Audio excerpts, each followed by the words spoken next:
Good evening, ladies and gentlemen. Welcome to our commission meeting. We have a full meeting tonight. We're going to get started right away. Call the roll, please, City Clerk. Commissioner Castillo? Here. Commissioner Good? I am here. Vice Mayor Schwartz? Here. Commissioner Seifel? I'm here. Mayor Ordus? Here. City Manager Dodge? Here. City Attorney Gorin? I'm here. We have a quorum. Commissioner Seifel, will you lead us in the pledge, please? I will, Mayor, thank you. I pledge allegiance to the flag of the United States of America and to the republic for which it stands, one nation, under God, indivisible, with liberty and justice for all. Thank you. We have a couple of presentations tonight.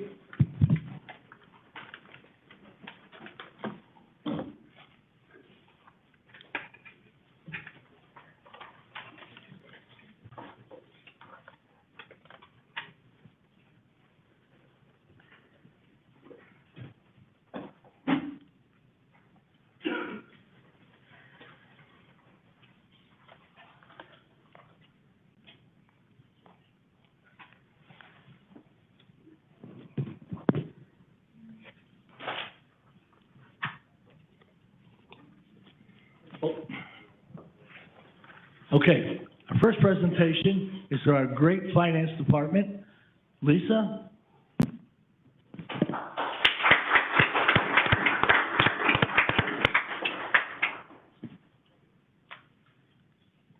I have given this award out every year that I've been elected. And it's amazing because we have such a great finance department. I need a raise. This is the Government Finance Officers Association Certificate of Achievement for Excellence in Financial Reporting, presented to the City of Pembroke Pines, Florida, for its annual comprehensive financial report for the fiscal year ended September 30th, 2021.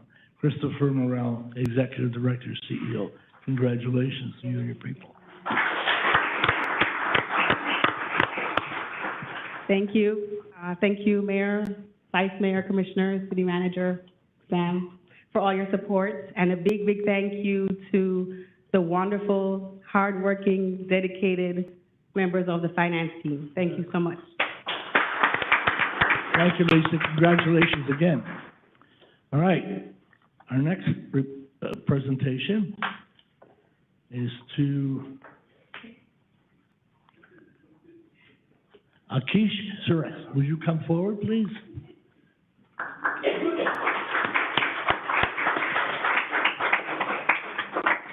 This young man has just been awarded a tremendous award, and he's part of our high school. So we're equally as proud. You've done well. So let me read it. It's a pleasure for me to introduce you to Akish Suresh. As an 11th grade student at our Pembroke Pines Charter High School, I received a request from Mrs. Claudia McLean, Executive Director of Joshua's Heart, to recognize one of the organization's volunteers. Joshua's Heart is a youth organization started 18 years ago. Are you 18? No. Dedicated to the fight against hunger and poverty. Joshua's Heart mission statement is to inspire and empower youth to tackle global issues and change the world through kindness. That word keeps coming up. Kindness, teamwork, and determination. Joshua was recently awarded the Presidential Service Award for his dedicated volunteer work with Joshua's Heart. Akash stands as an exemplary model for our youth on putting forth one's best efforts to help others in need.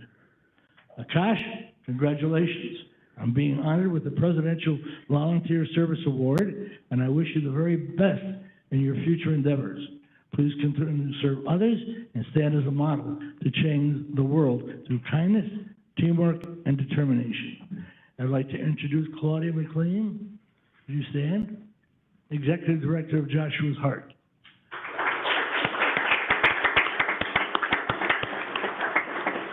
And Akash's parents, would you stand? Mr. and Mrs. Suresh, congratulations. Would you like to say a couple of words? I was telling him I used to do my hair like that. Thank you for having me. Thank you, Mr. Barrett, Ms. Claudia, my parents, my family for all being here. It's a great honor to be here today and to receive this award. It wouldn't have been possible without all the support from everybody, and to thank all the board members right here. So thank you so much, Mayor Orders. Okay. It's a pleasure. Can't leave yet. We have some gifts here. One, the Presidential Medal of Honor. I should have had that out already. I'll put that right on.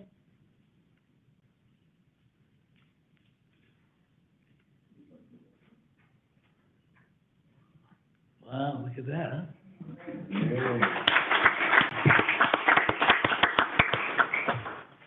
Next is a pin from the President. Pin, President. And a couple of more things that I must read. The White House, Washington, you know where that is, right? The American story depends on, not on any one of us, not on some of us, but on all of us. I'm congratulating you in taking it upon yourself to contribute to the public good. And I'm proud to present you with the President's Gold Volunteer Service Award in recognition of your 273 hours of service to this great nation. Throughout our country's history, the American story has been strengthened by those who combine an optimism about what can be done with the resilience to turn that vision into reality. I know I'm not alone in recognizing that those who are willing to step up and volunteer in service of community and country are essential to the ongoing work of forming one more perfect union.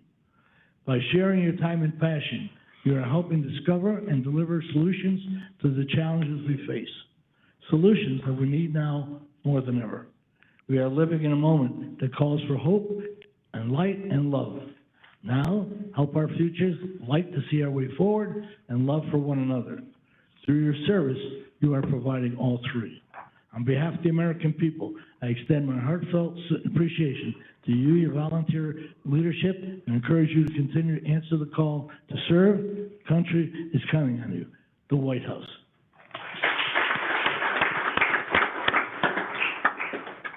Okay, hold that one.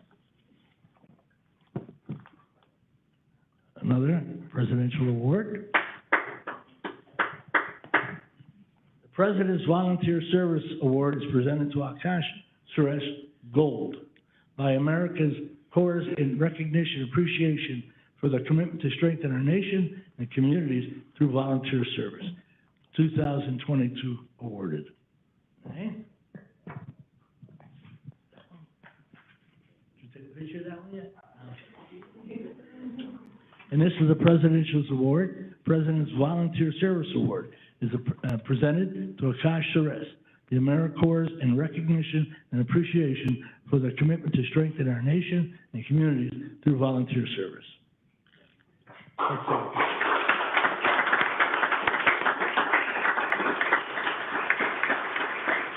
Everybody please stand for this. This was great.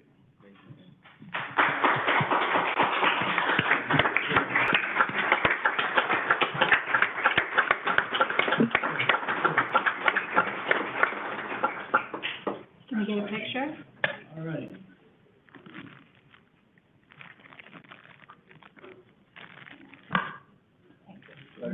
Congratulations again. Congratulations, everybody. Wow, very cool. I'm very proud. All right. We have another presentation. Patty Good, would you come forward? Patty Good, you here? Yeah. Come forward.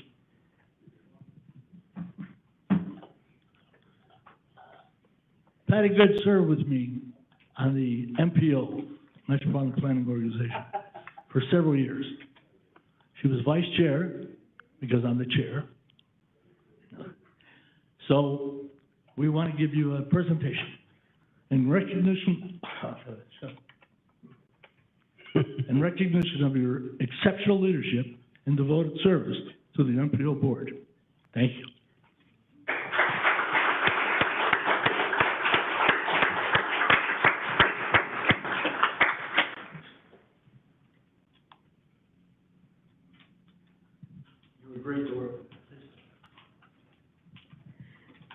This is quite a surprise. I just want to take a moment and thank Mayor Ordus and the commission for this recognition. I served many years alongside Mayor Ordus. He worked very hard on behalf of the city and the entire county as chairman of the MPO. And to be vice chair, it was truly my honor. And I would be remiss if I didn't take a quick second and just thank my husband, Tom, for all his support through the many years that I served on MPO and on the school board. Thank you, sir. Congratulations.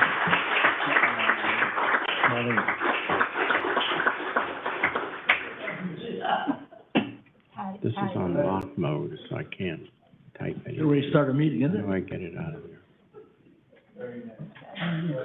Nice, Hmm? nice, Mayor.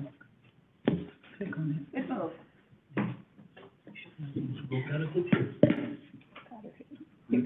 here. I usually type on this line. All right. Okay, thank you. Is that the mic? I got it. Well deserved. All right. We're now going to the Commissioner Orders report. No commission ordinance item, Mayor. Appeals of the Board of Adjustment, decisions, None, Mayor. announcement of board and committee appointments. No announcements, Mayor. And there was no announcement of items to be pulled from the agenda and no items at the request of the public. All right, so I have items 1 through 14 of the consent agenda. 16. What is your 16. pleasure? So moved. I'm sorry, it was items 1 through 16. 7A, please, Mayor. 7A, Commissioner Cycle. 7A. 7A. All right, what else? Is that it? Need a motion? Second? Second. Discussion? Call the roll, please. Commissioner Castillo? Yes. Commissioner Seipel? Yes. Commissioner Good? Yes. Vice Mayor Schwartz? Yes. Mayor Ordus? Yes, Motion passes. thank you. Commissioner Cycle on item 7A. Thank you, Mayor. Motion to approve the department recommendations for the following items listed on the contracts database report. A is InfoSend, Inc., professional utility bill and late notice printing and mailing services renewal. Okay, Commissioner? I just had some questions. I did speak with city manager, about this, but, I'm still a little bit uncomfortable, and would like a little bit more of an explanation. This is a fairly, new contract. It was originally in February 16th of 2022 was the first amendment to this, where the cost of this service was at $230,250 per year. Then there was an increase that came about that raised it to $327,848. They now are asking for this to be renewed at $368,000 for the year, which is an increase from last February of 22 to March of 23, a year's time, an increase of $137,750. So I would just like some explanation as to why that cost. Has there been an increase in volume, or has something else changed that caused the increase other than just an increase for purposes of having an increase? So if I could get that answered, I would be happy, Mayor. Mr. Dodge, or is it the? Good evening.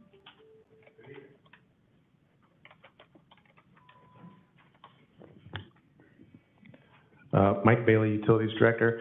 I have to admit, I'm not thoroughly familiar with this, and I'm not exactly sure what what they've stated for the increase other than inflationary. I don't know if procurement has anything to add. Jonathan?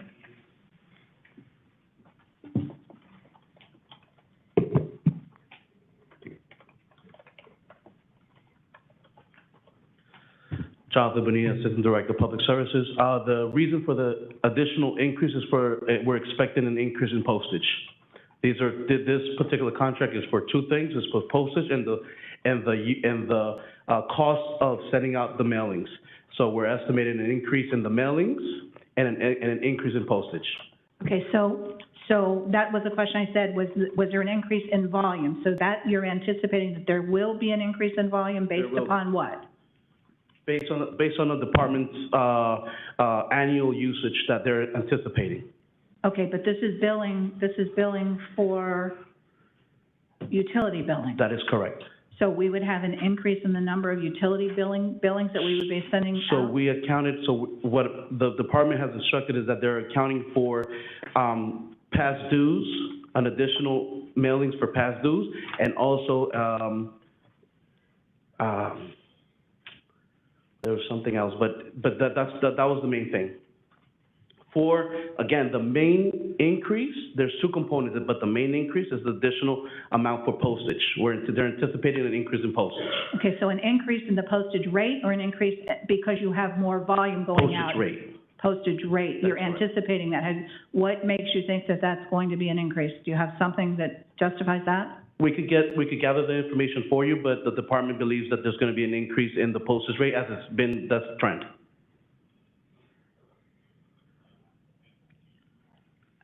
Okay. All right? Yeah, it's still not an answer that I would like to have. It's an answer I understand your anticipation of more. I would have liked to have had maybe a little bit more backup as to why, what made you come to that. I'm not saying that I don't agree or believe that what you're telling me, but always having a little bit more backup to tell you that. And I know there was some time issues because we piggyback onto Jupiter, their contract and all that, so there was a little bit of a issue to do this, and maybe that's why we're a little bit late getting into it. But, again, the volume, I know we've added a little bit more in the city. We've grown a little bit, which would, speak to that, but I just would have liked to have had a little bit more. If you'd like, we could Okay. gather the information and share it with the entire commission. Well, I'd like for everybody to know what it is, but we're going to be voting on it tonight, so it would have been good to have it, before. And usually you're really good about having all that stuff. It just didn't happen on this one, so thank you, Mayor. Further Mayor? discussion? Yes, Mayor. Vice Mayor? Mr. Bonilla, good evening. Approximately how many bills go out every month? I'm sorry? How many accounts do we have? Over 40,000. Okay, and how many of those are online? That I don't have the details for you.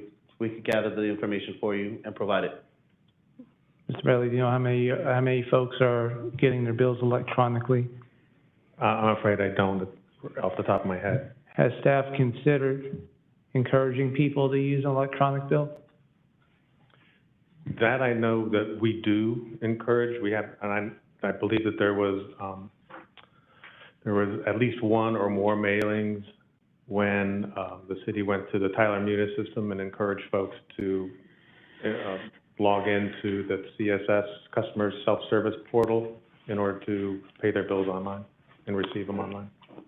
So, if the backup, from what I'm seeing online, it's about $60,000 increase on this item? No. Am I looking at the correct item here, sir? Mr. Dodge, 7A? It's a 6.8% increase. It's about,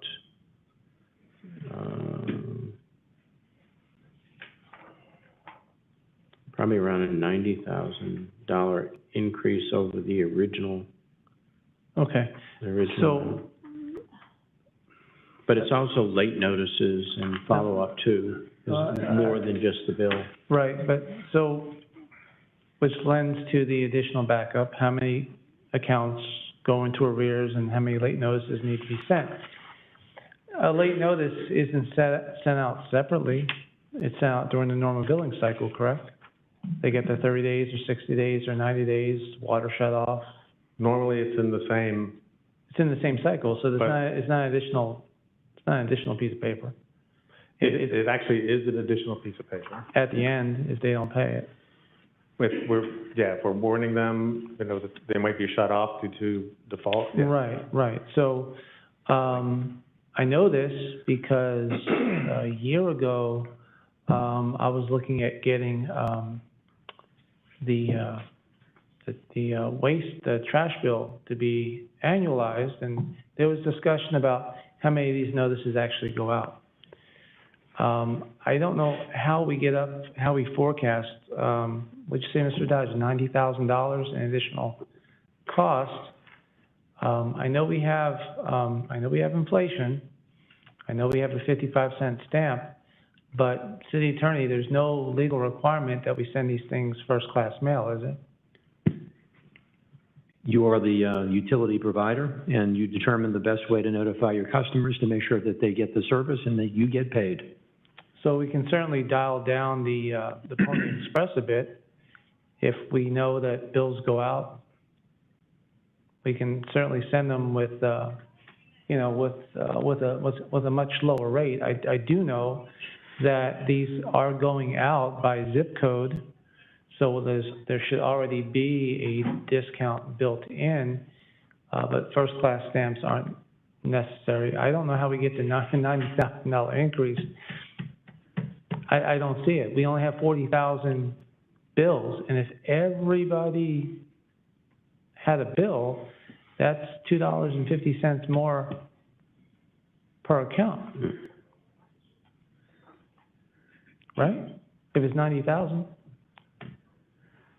Sounds, yeah. It sounds about reasonable, right? So if we have 40,000 folks who get a bill, that means we'd have to spend another $2.50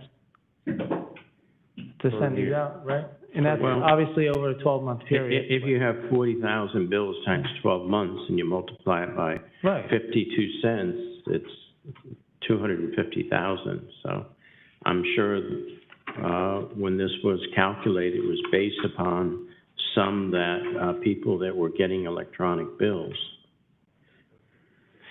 Commissioner Seipel, do you have enough information? I mean, this doesn't seem to be critical to me.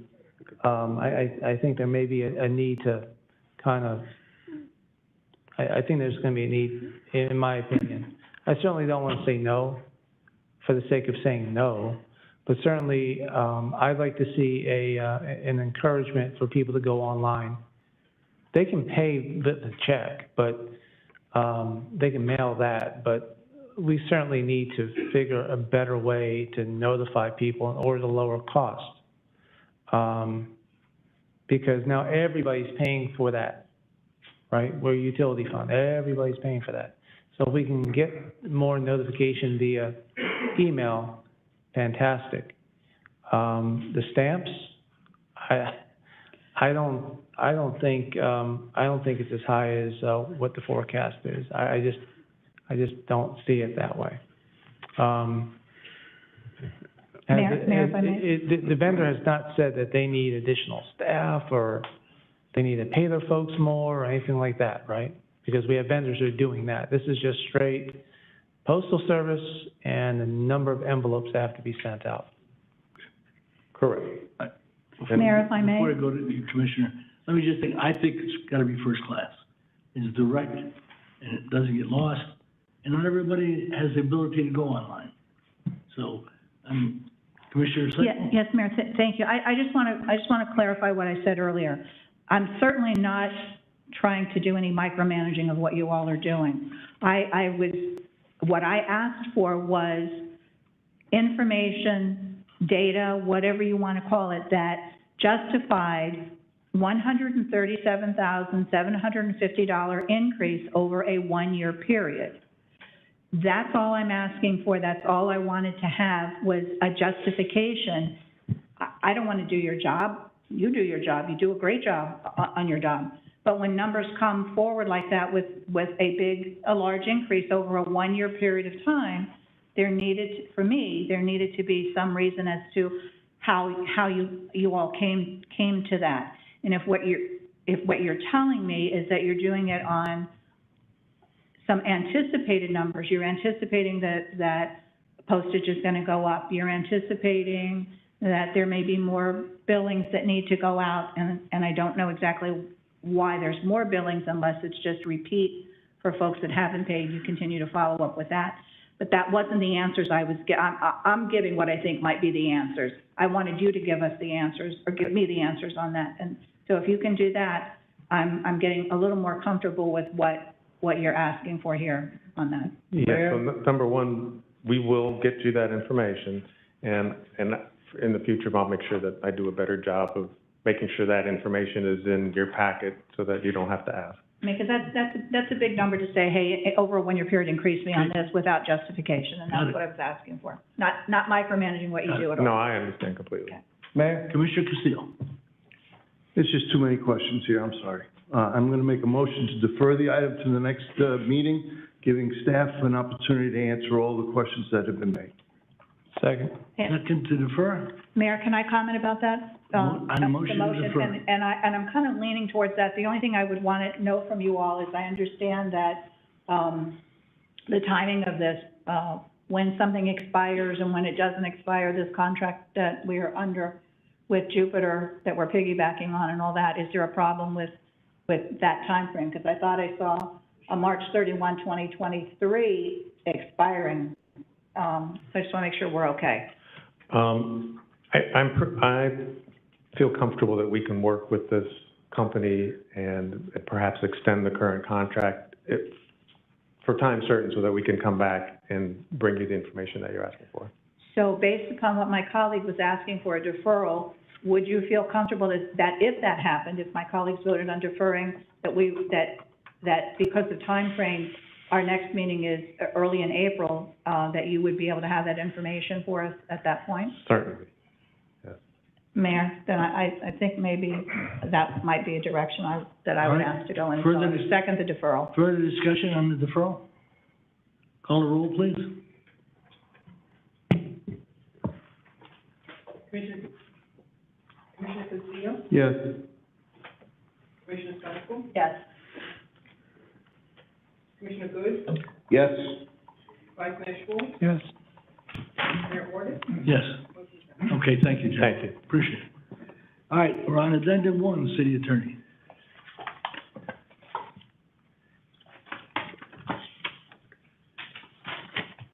Mayor, you'll forgive me, but my agenda reflects, addendum 1 was part of the consent agenda, as I recall. Okay, I thought it was be a Yes, separate one. that would be at the bottom of printed page number 9. That was Not a added to problem. and made part of the actual agreement, the consent agenda. Not a problem. Ordinances and resolutions, Mr. Dunn? Thank you, Mayor.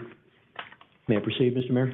Go ahead. Okay. Item 17 is a motion to adopt proposed ordinance number 2023-01 on second and final reading, which is an ordinance of the City of Pembroke Pines, Florida, modifying the Pembroke Pines City Center mixed-use development, that's the MXD district design guidelines for the approximate 162-acre parcel of the Pembroke Pines City Center property generally located west of Palm Avenue between Pines Boulevard and Washington Street by amending and updating the Pembroke Pines City Center MXD design guidelines to create a new medical district permitting an additional 150 units, 80% of which are age-restricted, removal of certain uses, and amending the existing design guidelines to conform to the revised Land Development Code as referenced in Exhibit A, attached here to and incorporated herein, providing for codification, providing for conflicts, providing for severability, and providing for an effective date, and Mayor providing for a public hearing on item number 17 on the floor. Thank you, Mayor. So moved.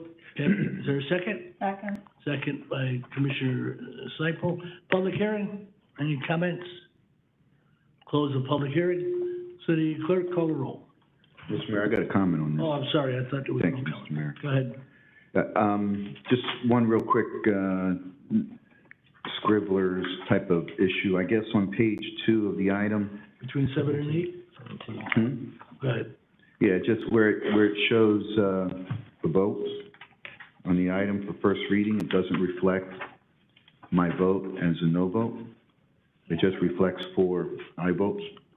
So the record can reflect that, please. Okay. I just want to make a comment on this, Mr. Mayor. I did talk to the applicant's attorney.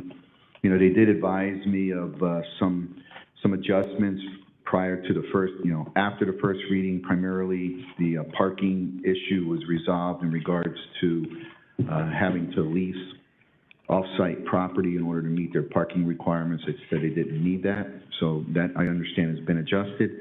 And I just want to say I'm not against this project for what the project is to be, but I am going to not support this project, again, because it does add traffic to an already complicated situation that we have on Palm Avenue. I can't support any additional development until we start mitigating the traffic that is already on Palm Avenue. So I won't be supporting this item tonight. All right, further discussion. Call a roll, please. Commissioner Castillo? Yes. Commissioner Seipel? Yes. Vice Mayor Schwartz? Yes. Commissioner Good? No. Mayor Ordus? Yes, Motion passes. thank you. For the record, Mayor and Commissioner, the permit number on item 17, that ordinance will be known as ordinance number 2003. First reading ordinance, say? Thank you, Mayor and Commissioner. Next item up is number 18, which is an ordinance for first reading. It's a motion to pass proposed ordinance number 2023-02 on first reading. It is proposed ordinance number 2023-02, an ordinance of the City of Pembroke Pines, Florida, amending Chapter 32 of the city's Code of Ordinances entitled Departments, Boards, and Commissions, and Section 32.192 entitled Composition and Quorum, providing for alternate board members to count towards a quorum irrespective of the district presented by the alternate member, providing for codification, providing for conflict severability, and providing for an effective date. Item number 18 on the floor for consideration. Thank you, Mayor. Moved by Commissioner Seipel, second. Second by Commissioner Good. Discussion. Yes. Mayor. Commissioner, who was that? Yeah. Commissioner Castillo, was that you? I think Commissioner Seipel spoke first.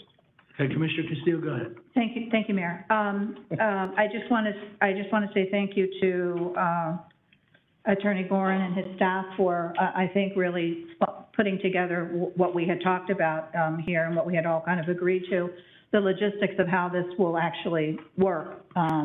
And I think that their language that they have here in the ordinance makes it very clear as to the intent of what we're doing. I think it also is helping this particular board, who it was brought up, the issues with this board, that they weren't able to really do business because they were having problems meeting quorum. So I think that this is, and it's a very important board, and I'd like to see them be more active and be able to do, more things. So I think that this now is a good tool that is very specific on how they will be able to fill and have a quorum to actually do business and be a board that takes action.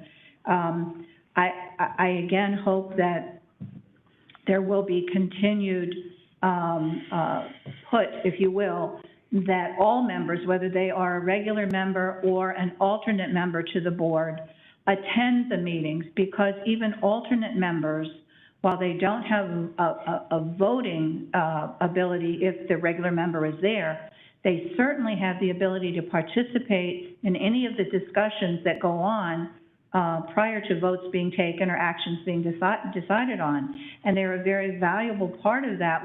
They're placed on these boards because of commissioners, feeling like that they have, something really to add. Their life experience, their education, their training, whatever it is, to be able to add to these boards. So if they don't attend because they think that it doesn't matter because they're not going to get to vote, I really hope that gets corrected to them, and that they understand better that it's still important that they come to the meetings and participate. The board, we want to hear. They want to hear what you have to say and what information they want to share on any particular item that's being discussed. So I do hope that, and that holds true with all of our boards, but particularly this one, because we're talking about this particular board, that really gets to resonate with them, that it's important that they're on the board and that they participate that way as well. So thank you, Mayor. Commissioner Castillo.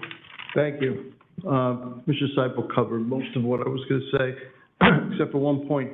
Madam Clerk, you've had a chance to read this ordinance. You satisfied that you can make this work? Yes, Commissioner. Thank you very much. Mr. Schwartz, Vice Mayor Schwartz. Thank you. I certainly appreciate hearing the clerk's input. But I don't recall a time that the clerk's office has ever denied the commission a request. But the commission continues to ask the clerk to do more and more and more. And I just think that this carve-out is just inappropriate for the clerk to have to track this one board in the way it is. Certainly, if district commissioners were to fill the seats with residents, we won't even be discussing this issue. So we've been on this item now for about 6 weeks, and there has yet to been a vacancy filled for these spots that are open. So I certainly want to make sure that the boards are functional, that they're filled with competent people, with independent thinkers. But what I don't feel is our place as a commission. We just heard about micromanaging staff. This is exactly what this ordinance is doing, is asking the clerk to have a rotation. And as I mentioned before at the last meeting, if you're an alternate and you know that your number's not going to be called that evening, why bother showing up? It doesn't make any sense.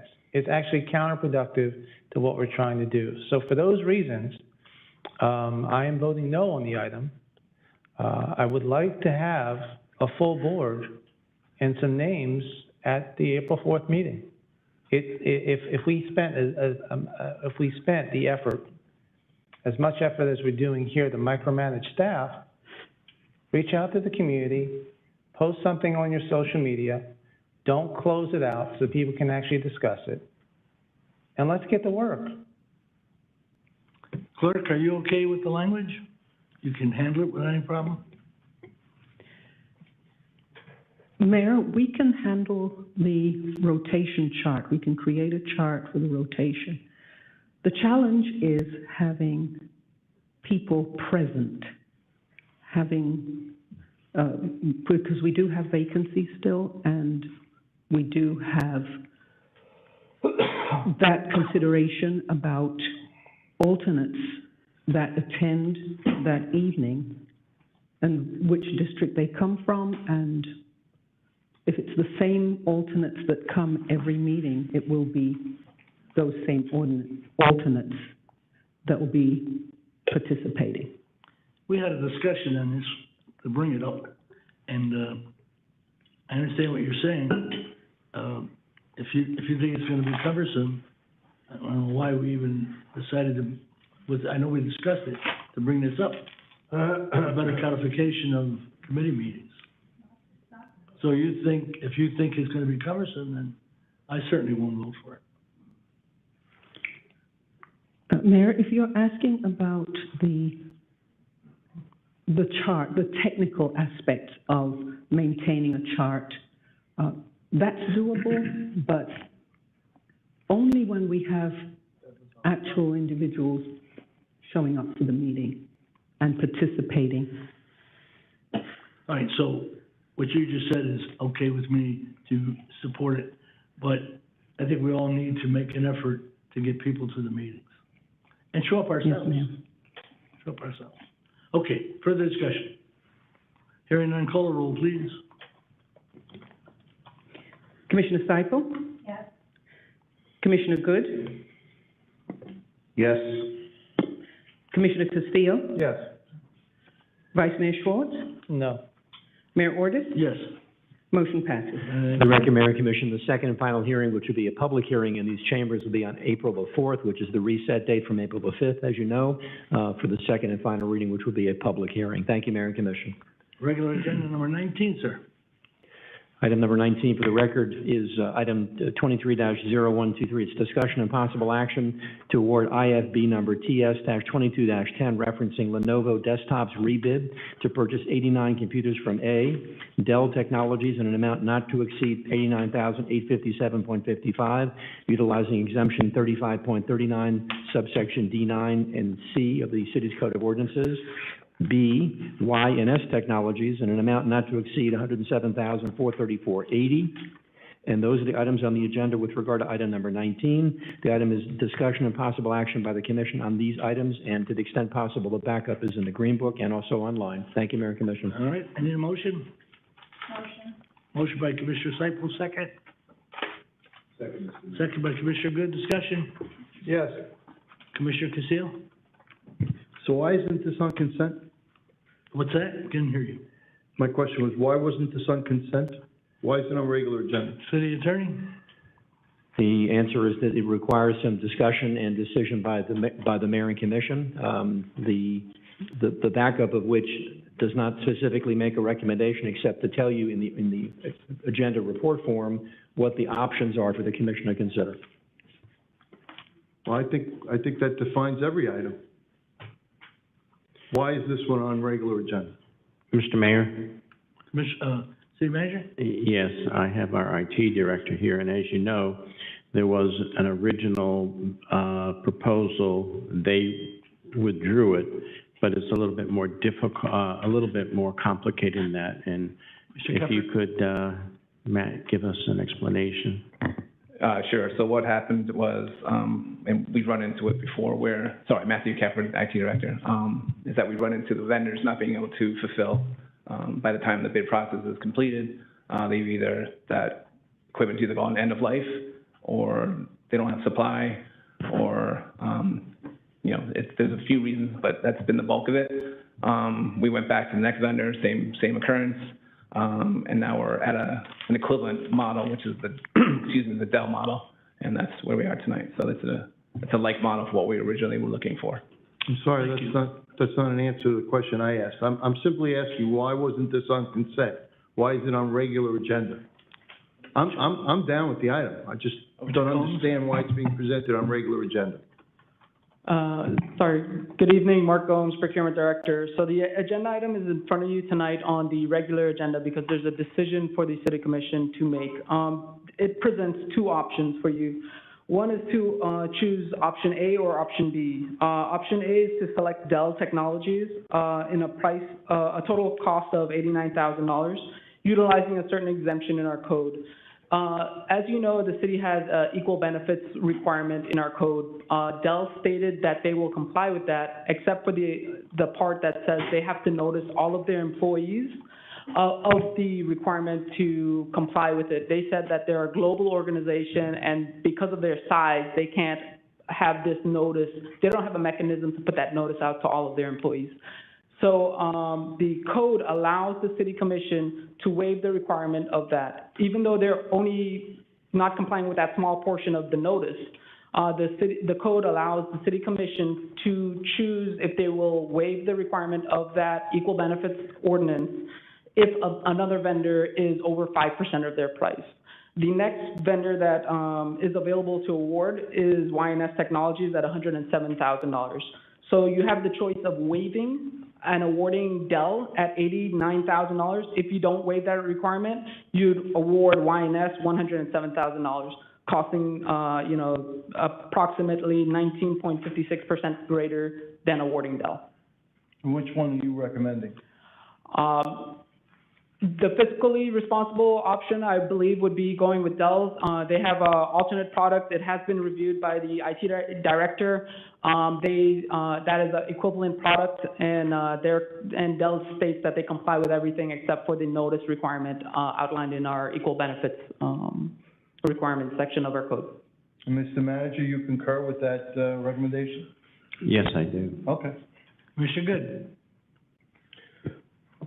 Sorry, I was going to ask the same question that Commissioner Castillo did not satisfy. Thank you. The vendors who can perform, is there a performance bond?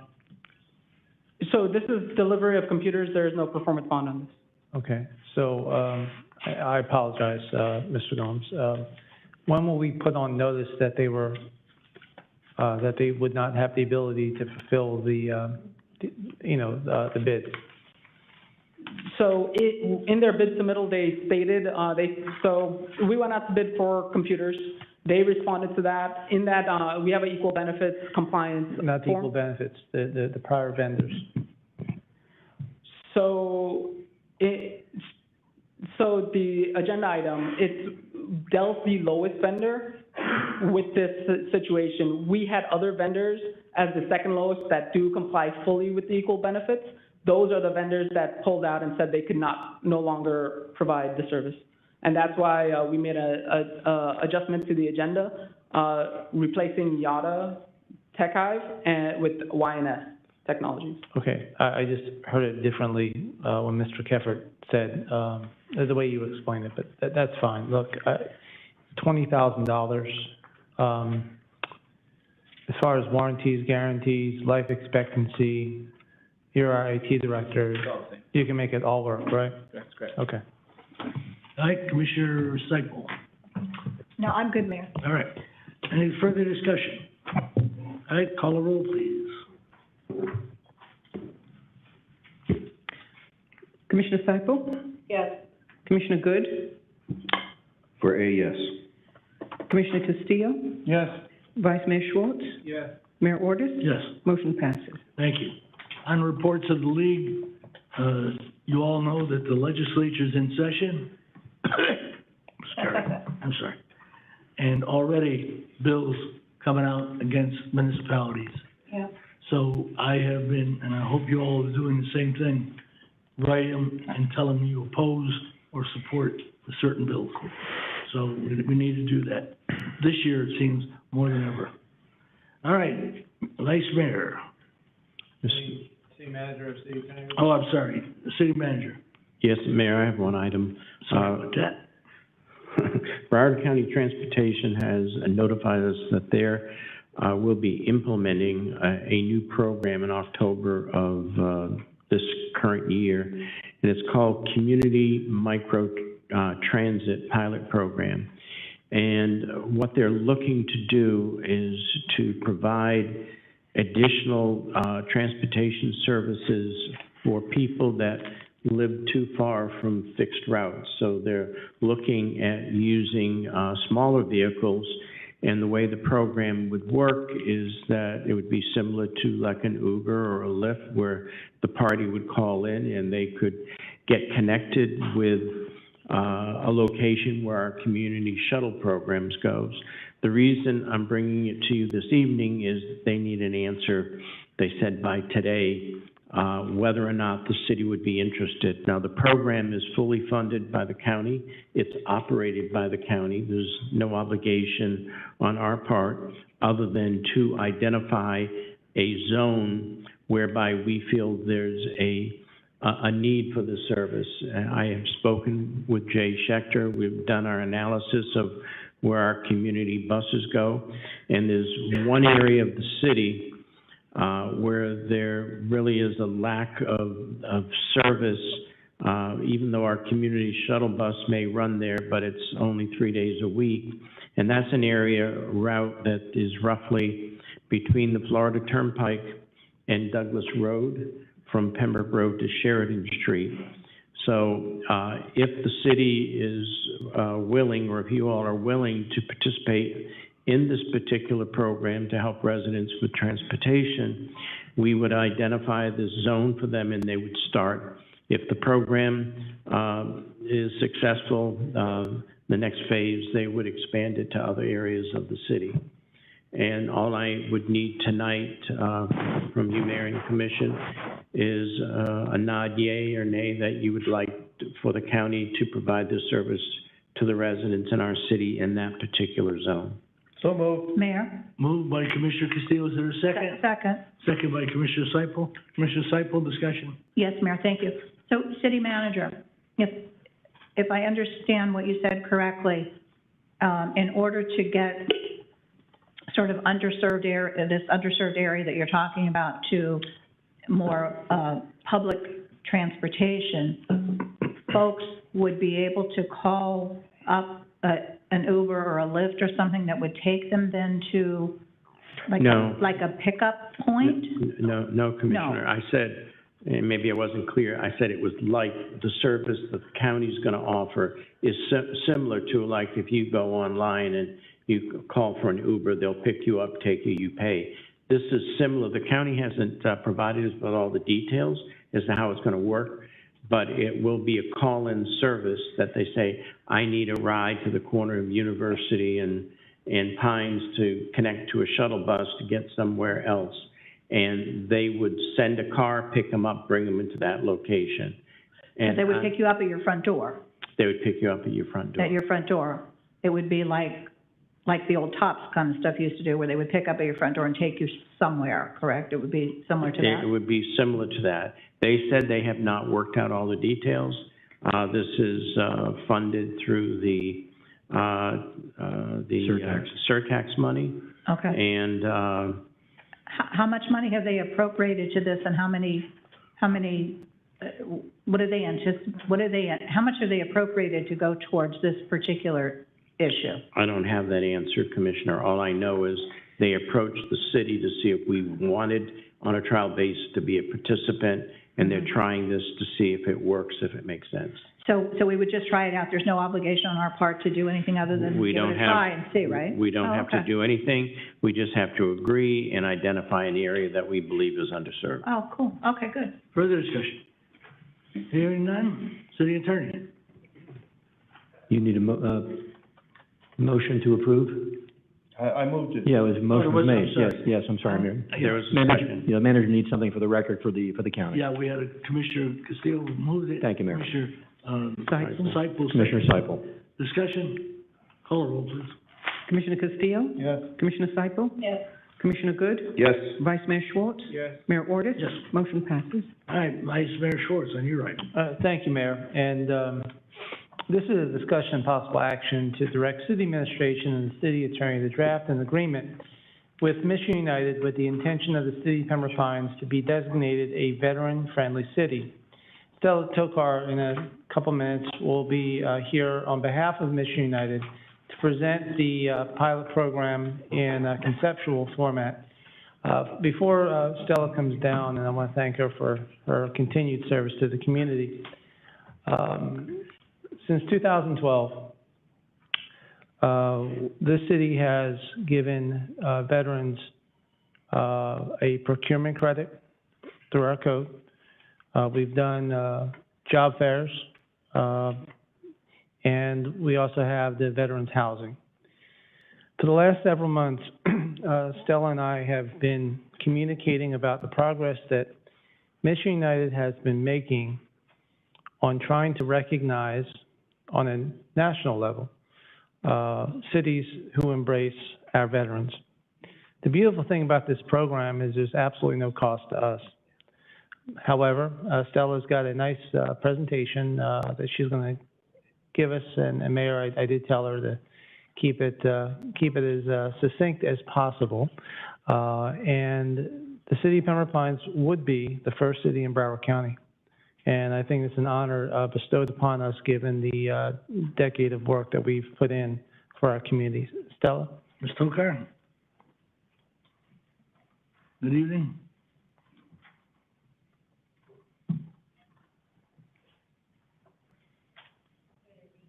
Push the speak button.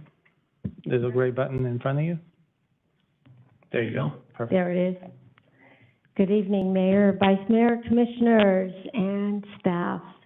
This feels oddly familiar, and I'm happy to be here. My name is Stella Tokar, and I am representing United Way's program of Mission United, serving our transitioning active duty into civilian life and whatever transitions follow that. And let's see, there's a PowerPoint. PowerPoint is coming. Coming up. And we do that through 6 pillars of engagement for our veterans. It's with employment, education, financial services, and stability, health, housing, and legal. This is all pro bono services to our veterans, and it spans all generations. Doesn't matter if you're just out or if you've been out for years. So whatever generation, it serves all. We've been making a difference since 2012 when the program launched, and since then, you'll see a slide. I have some backups of the slides if you want to pass those out. That might be helpful. 20,000 veterans have been served since the inception of Mission United in 2012, and that's overall through all 6 pillars. 8,000 pro bono lawyer services have been granted, and we have a long waiting list. We have almost 400 pro bono lawyers working at the request of our veterans' families. We have 4,600 veterans and families that have, since 2013, who have been housed, who were homeless. And we've done several campaigns and put them into a sustainable and affordable housing. Now, we've also launched a very specific women veteran initiative. I brought to our advisory council, year 3, that we noticed that the transitional needs of women veterans were very different than their male counterparts. And with that, the report was sent to the FDVA, and since then, I am proud to say that I, along with 8 other women, serve on a state advisory council specifically for women veterans through the FDVA, reporting directly to the governor's office. The 5 top, I'm just looking for the PowerPoint, I'm sorry. The 5 top issues for women veterans that they face are invisibility, self-isolation. They don't recognize themselves as veterans, and they're not taking full advantage of their benefits because of that. They're falling through the cracks and through the network, and unemployment, they're underemployed, and over 50% of the women transitioning are single moms. We hosted our first ALICE Summit this year. There we go. If we could, I'll advance the slides to where we're at. Our first ALICE Summit, and what we did, we broke out the demographic of our veteran population for Broward County as well as for the state of Florida, and you have that in your backup material. So we found through ALICE that 8% of our veterans in Broward County live in poverty, 25%, which is 3 times more, experience financial hardship in households that earned above, but not enough to afford the basics of to live on. The reality is that 1/3 of our veterans in Broward County live in the income bracket below, on or below the ALICE threshold, and so their financial stability is not secure. ALICE households don't earn enough to afford housing, childcare, food, and the basics. They share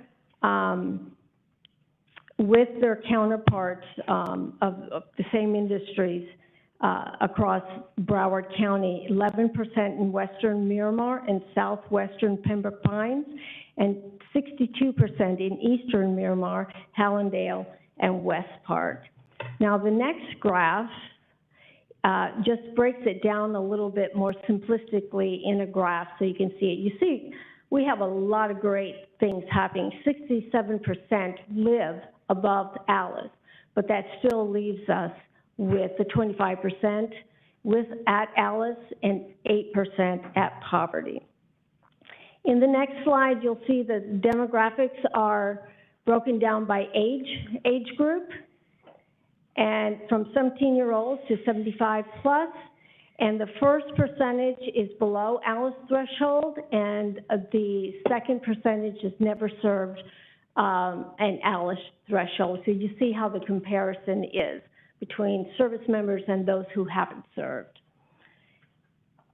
And the next slide brings us to employment. The low, medium hourly wages, you see the industries that most of our veterans in the ALICE system are working at. You'll see that they're retail, delivery, sales, landscapers, customer service, and those types of industries. Veterans working as laborers, movers, and so forth, 46 and 49% fall into that financial hardship. And spouses and partners are even less likely to be at that threshold because they're usually underemployed. Which brings me to what our area looks like here in Pines and the Miramar area. They're kind of clumped together there. And I circled the ones that are at 100% burdened. You see the totals, there's a rent burden, there's the owner, if they own their house, what that burden looks like. If they have high-speed internet and SNAP, of course, the food program that would provide them with that security. So you see across portions of Pines and Miramar, it's at 100%. And the other areas are pretty high as well. So I gave you that backup from the Alice report. It was pulled from that just to bring you to this proposal. We've been looking at this now we're celebrating our 10-year anniversary with Mission United. We're really excited about that. And the work is just going great. So the proposal is, what if we partnered with a city to pilot a program to make sure maybe some of these numbers could change by pulling out the demographic of veterans when it comes to a veteran-friendly city. Now, the reason we're even talking about this, and we came to Pines first, is because I know full well, and Mission United knows well, that this is already a veteran-friendly city. It's organic, it's in your DNA. You've already got some phenomenal programs supporting this demographic. So why not partner strategically to allow some things to possibly happen? And so with the veteran-friendly designation that we'd like to see countywide, starting here with the pilot, the mission would be to recognize proud cities who commit to the veteran population within their boundaries to advance quality of life for that family. The criteria would be identify and provide the number of veterans residing in the city, just how many veterans live here in Pembroke Pines. Secondly, identify and maintain a list of veteran-owned businesses operating within the city boundaries, and you may already have that within your economic development department. I'm not sure. I've been out of that business for a little bit. So we'd like to see that identified. Distinguish the employers that are hiring veterans. Who's hiring? And we have a full-time caseworker on staff at Mission United for employment. So we would partner very tightly to make sure that we support that. And develop a plan for outreach, network, and engagement of that veteran population. What's the city going to do to keep that communication going? So that's the criteria that we thought would be helpful for both of us to partner together. The public designation would look like something like this.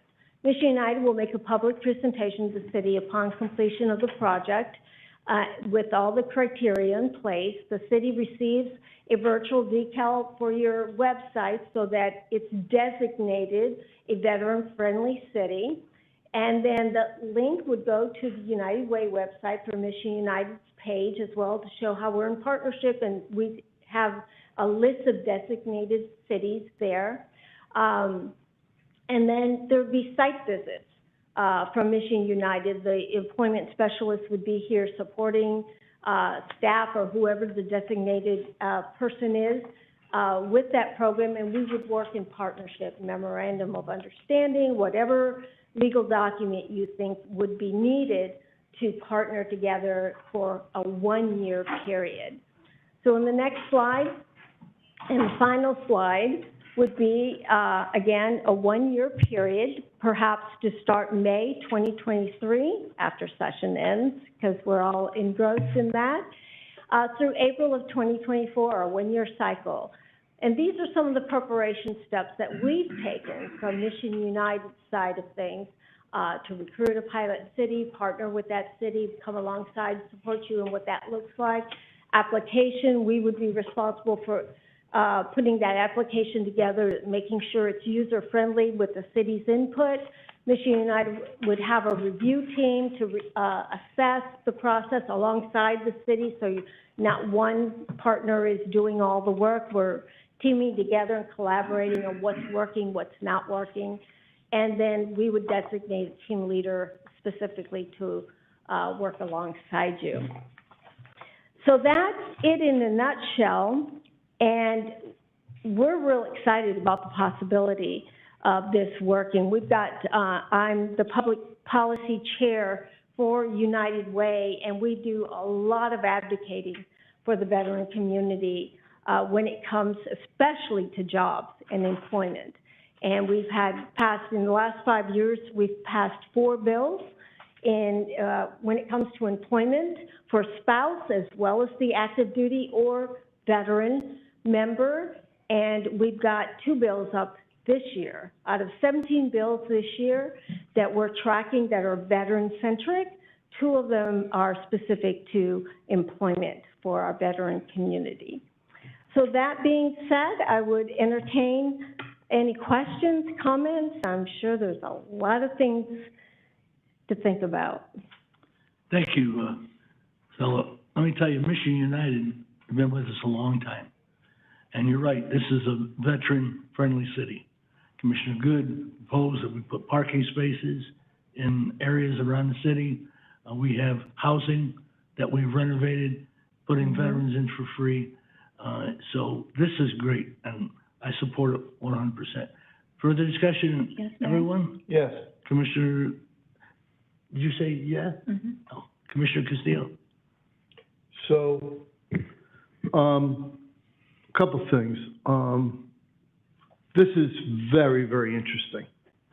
And, in terms of an agreement, I think that with our consensus city manager and the city attorney can draft some sort of memorandum of understanding between your organization and the city to establish this. But I happen to know that there are very many veterans in our community that want to give back. And this is a perfect opportunity to create a resident committee of volunteers who can carry out the majority of this. I think that they'll probably need a staff liaison, but I think that that would be a wonderful way to engage the community, veterans helping veterans within a veteran-friendly city. And I just think that hopefully that will be the direction that we take. Because when I go to these veterans meetings, they're constantly looking for specific things to do. It's all very general. It's all somewhat ethereal. But when we come up with a task, veterans are all over it.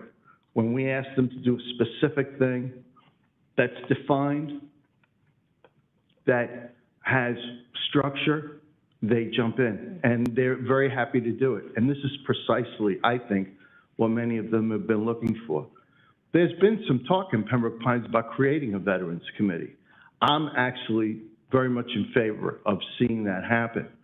So if maybe there's a way to package this around a resident effort so that we can get people involved. Again, I think it's going to need a staff liaison on our part, but I think it's a worthwhile thing. And I'm very, very excited at the possibility of partnering even more closely with Mission United. So I'm all for it. Thank you for your Commissioner Seipel? Thank you, thank you. Good presentation, Ms. Tokar, as always, I think that this has a lot of interest. I mean, I think that it's very interesting what you brought forward, a little bit of a different concept than what we've looked at before. This partnership, which I think is really a good thing. I was especially happy to hear you talking about sort of, in a way, recognizing or honoring or businesses in our cities that hire veterans.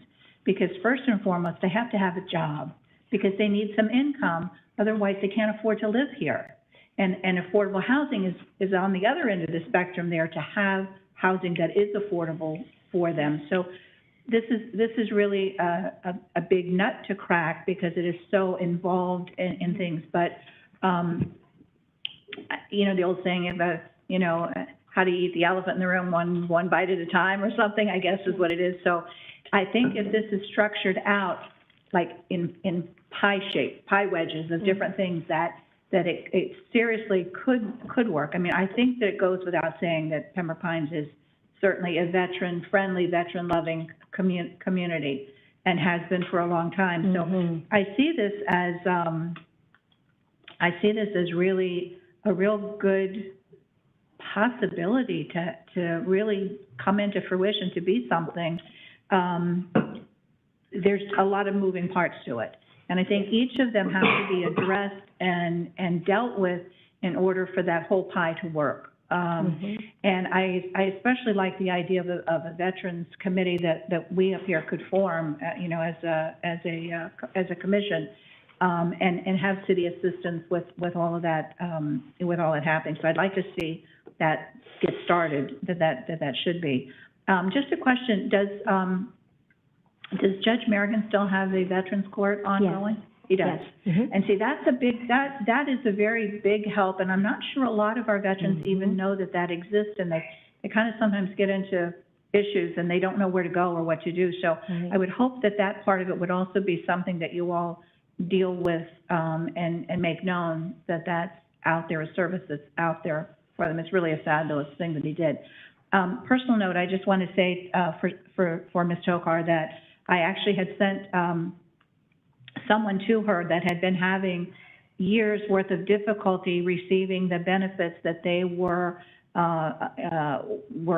entitled to have, and had been fighting, I guess is the right word, with a lot of different people, and just were not getting really anywhere. I called Ms. Tokar and gave her information, and it took a little bit of time to get everybody in the picture, but I just want to tell you, she got them all in the picture. She got everybody doing what they were supposed to be doing, and this person, it has worked out well for them, and they've gotten, you know, what they, as they should have all along, gotten what they were entitled to for their service to the country. So I just want to tell you, it works. What she does works. And so if there's another way that we can broaden what you do by putting this whole thing together, I would be 100% for it. So thank you. Good. Thank you for your comments. And great ideas. Thank you, Mr. Mayor, and I do want to thank the Vice Mayor for bringing this item forward. Exceptional, sir. Really great idea. It's a decade of collective work from all of us. So thank you.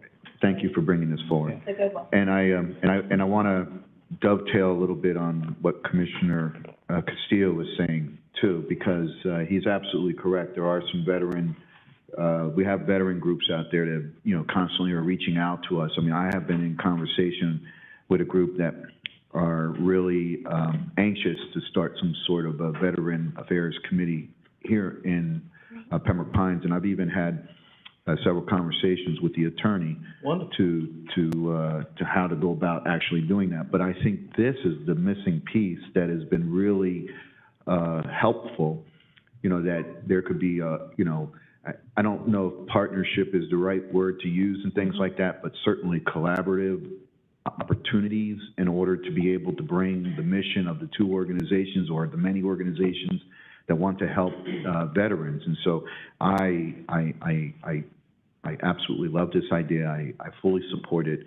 And again, I thank my colleagues for what they've done to bring the plight of the veterans. It's really not the plight, but this Alice thing is for real. Yes. I mean, I've known about this Alice thing. It's not just to the veterans, it's to a lot of things, yes. but it's a real issue. It's the one catastrophe away from chaos in your life. And certainly we don't want that to happen to any of our veterans or any of our residents. So I fully support that. Thank you. All right. Vice Mayor Schwartz moves the item. Is there a second? Second. Second by Commissioner Seipel. Discussion. Hearing none, call the roll, please. Vice Mayor Schwartz? Yes. Commissioner Seipel? Yes. Commissioner Castillo? Yes. Commissioner Good? Yes. Mayor Ordus? Yes. Motion passes. Congratulations. We're going to work with you. Thank you. Thanks, and we'll have much dialogue coming forth, and thanks for the great ideas. And I gave you the backups for the Alice report. Okay, thank you. Commissioner Good. Thank you, Mr. Mayor. I'm operating off the wrong books. Senate bills. So am I reading the item here, sir? Yeah. Okay. So, this is an item for discussion and possible motion for the mayor and the city commission to publicly oppose Senate Bill 798 and its companion bill, House Bill 975, the bills relating to solid waste management, such that municipalities and counties under the bills may not prohibit or unreasonably restrain a private entity from providing recycling or solid waste management services to commercial, industrial, or multifamily residential properties, including condominiums, within a municipality or a county. Further, the bills will also preemptively regulate franchise and licensing fees now lawfully charged by local governments and impair other contractual obligations between local governments and franchise holders on existing contracts and future contracts. Given the opening of the 2023 sessions on 3/7/2023 and dependency of the bills in various committees, the motion includes a draft and adopt directive such that the city attorney will be directed to draft a resolution for immediate submittal to the Florida Senate, Florida House of the Governor's Office, the Florida League of Cities, and the Broward League of Cities if tonight's motion is approved. Second. All right, second by Commissioner Castillo. Discussion. Yes. Commissioner Castillo. Well, I think Commissioner Good might have a few things to say, and then I have a few things to say. Commissioner Good, you're Yes. done? Yes, thank you. So, yeah, so we know that we as a municipality, just as the state or the county or anybody else, are responsible for certain services that they provide to their constituency, and solid waste is certainly one of the most important services that we provide to our residents. In doing so, there's a big responsibility that's associated with that, and that responsibility is that we are environmental stewards for our residents in providing that service. When we do solid waste management within our city, one of the obligations that we have, and it's a statutory obligation no less, is that we are responsible for that material in finding its way to its final destination, which would be a disposal site. If one of the things that a franchise does for us, it allows us to monitor, if more than anything, ensure compliance, that our waste that comes from the city is actually going to a certified, bona fide, validated disposal location that meets all the state requirements, all the federal requirements. If we are not able to control that flow, where it goes, then what happens is there could be chaos. There could be environmental damage. People can take stuff and actually dump it in places that aren't where they're supposed to go. You can find our stuff in a lake, and somebody could go and pull the material out of the lake and say, oh, this came from Pembroke Pines, but nobody knows where it came from. So what happens is Pembroke Pines, it gets held accountable to what our statutory requirement was, which is manage our solid waste. But we didn't manage the solid waste. Why? Because it's polluting something. So that being able to hold a franchise is vastly important. The other component to this is the assessment of fees. Solid waste is really no different than providing, so to say, water and sewer services. It's almost like an enterprise service. I mean, there's a lot of things that go into providing that service. So we don't just hire a contractor. We do a lot of other things that are associated with managing our waste. Well, it's simple things like somebody's making a phone call to somebody here saying, hey, my garbage didn't get picked up, or hey, it's been left out, or hey, I've got damage. And next thing you know, we have an accident, we have police, we have fire. They have to go and perform those services. Oh man, look, they're running over our roads, and they're these are heavy units causing damage to our roads. And so we have to provide service to that. I mean, just look at some of the time that we spend here alone talking about solid waste sometimes. I mean, our time and staff time is of value. So those fees certainly, are necessary in order for us to not only to be administratively responsible for managing our solid waste, but it's also to assist us to offset some of the operational damages that occur in providing those services. So we know that these items are in committees. They are going to be taken up rather shortly. They've already been heard. and I think is very important. Timeliness is a great concern for us, so we should be able to get something out of here quickly.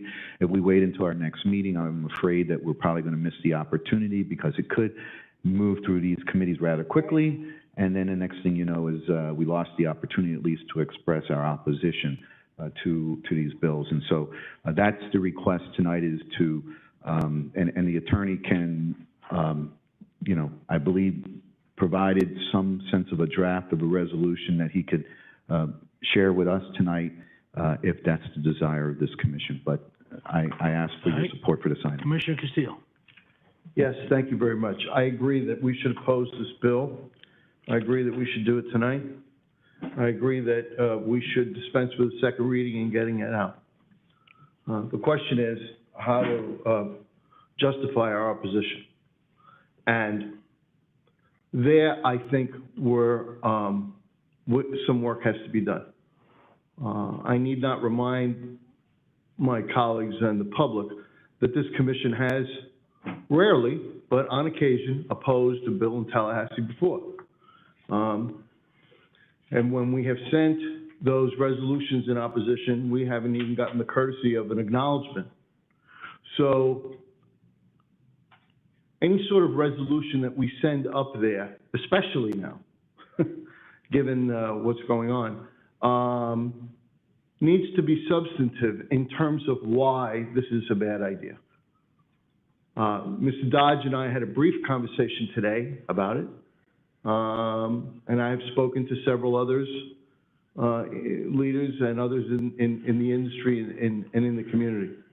Franchise fee that we receive is just for this city alone, though it would affect every city in Florida if this statute were to pass.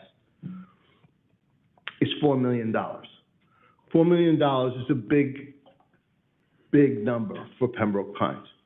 That money goes into the general fund, and it supplements monies that we bring in.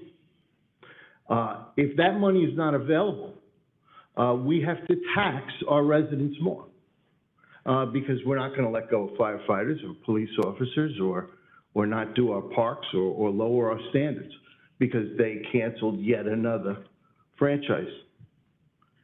The finances of this, Lisa and Mr. Dodge, has to be very well and, in my opinion, compellingly laid out. Additionally, I think that some language about our experience with the elimination of fees makes sense. The mayor will recall when we were stripped of the cable franchise. And you will all recall that at the time, the cable companies were saying, because the city had a responsibility to do customer service under the cable agreement. And we held those companies, I can almost close my eyes and see the guy from Adelphi, remember them, at our podium, and we would drill them about having an office in Pembroke Pines and making sure that they were responsive to the residents and so forth. Well, they eliminated the fee, and the story that was told in Tallahassee was, we don't need to give the city that. We provide excellent service, and we can lower the rates because we won't have to pay the franchise fee. Not only did customer service go haywire, the rates went up. So while the label may not be, how shall I say, popular in Tallahassee, this is a form of corporate welfare. Because what they're going to do is they're going to strip the city of revenue that we put to public use, and they're going to pocket it. And they're going to increase the fees. You won't see this bill, Commissioner Good, come back in a form of, well, but if we take that revenue out, then you have to lower your fees. Oh, no. What's going to happen is they're going to strip the city of, potentially, strip the city of the franchise, and the fees will go up. So they will keep it, but they won't pay the franchise fee. So, and residents will have to be taxed. So another way to say that, Lisa, would be, this is a tax the residents more bill, because that's what will happen. You're gonna create a right. You're gonna create a scenario where every city in Florida is gonna have to tax their residents more because they won't have the ability to collect their franchise. Is it even every city? It is every city, right? So I think that this is a great idea. I think we should do it. I think we should do it quickly, but we must do it compellingly. And we may not have the time to read it. So we're gonna have to entrust staff with coming up with a truly compelling explanation, so that when we go to Tallahassee, so when we give these documents to our staff up there, and ask them to show them to key people, they will be eye-opened to what the other side of the story is. And I'm kind of a little bit disappointed. I don't really know why there isn't already, many times there's a draft league resolution on these kinds of things that we have to look at. There isn't one. This came sort of quickly, but I think that maybe a lot of thought to making sure that the reasons we say we oppose it are compelling, that has to be in there. Otherwise, this is just going to end up in the trash bin like the other efforts that we've made to oppose bills. All right. So, thanks. Let me just say that, the Florida League already has it in their agenda. If you call up on a Monday to see and listen to the legislative agenda, that was on it. City attorney, unless I'm wrong, we could pass it tonight. Right, I'm leaving for Tallahassee Saturday. I'll personally go and, lobby the committee that it comes up for, if it does. Mayor, if I may respond quickly? Thank you, Mayor. In the proposed motion that's been offered by Commissioner Good, it relates to what's called a draft and adopt, which this commission does not do that frequently, but it enables our office, along with the administration and professional staff, to actually craft a document which, if you approve the motion submitted by the commissioner, we would then finalize a resolution, which is not typical in the sense of not having it before you, because we couldn't know what your thinking was with regard to doing something about this issue, and actually refine it tomorrow as quickly as we can, taking into account the comments of all the commission members this evening, and having the clerk this evening by motion, once if approved by the mayor and commission, a resolution number, God bless you, and the end result of which is it will be in a final form to be submitted. I must confess one thing on the record about this bill. I've read it several times. I don't usually speak in this kind of a tone. This is dangerous by its simplicity. If you read the bill, which is it's not even a page, it does some unique things to Chapter 403, and it does impact franchises, and it does impair contracts. Mm-hmm. And the concerns are that it's unclear as to what the intentions are of the bill, and that's the main concern that cities are expressing. And apparently the league has taken a very strong stance as of Monday this week against it. All right, Mayor? I'm sorry. we're gonna vote. Could I say something? Can you add to what we said? Mm-hmm. Okay, go ahead. Thank you, Mayor. Yes, and I do want to make it clear that Florida League, as you said, they did actually, but all of this has happened so fast. Mm-hmm. And I think that is what those that are supporting this are hoping will make it easier pass through, because it is so quick. So I agree with my colleagues, but I'm just wondering what we would want to put in there that would make it, what would be a more compelling, you mentioned compelling a lot. I'm trying to think of, well, the facts are, but there's a lot of facts, so tax. City Well, that's attorney, pretty compelling. That is pretty compelling. We have, folks, listen. Mr. Mayor, we've taken into account this evening the notes and comments of each commissioner in the offerings which they provided. This evening, we will find a way to integrate all those comments, including those of each of you, not just one of you, but each of you, to gather this information. And I think that the mayor's offer to aside from the fact that the motion includes delivering to various and sundry parties, hand delivery also matters when you're speaking to people directly. Okay, good. City Clerk, call the roll. Commissioner Good? Yes. Commissioner Castillo? Yes. Commissioner Seipel? Yes. Vice Mayor Schwartz? Yes. Mayor Ordus? Yes. Motion passes. For the record, Mayor and Commission, the permanent number would be 3814, and there will be a designation of that on the record for tomorrow's preparation. 3814 will be the resolution. It'll be processed tomorrow with the appropriate comments and direction. Thank you, Mayor and Commission. Thank you all. Have a good night. Appreciate it.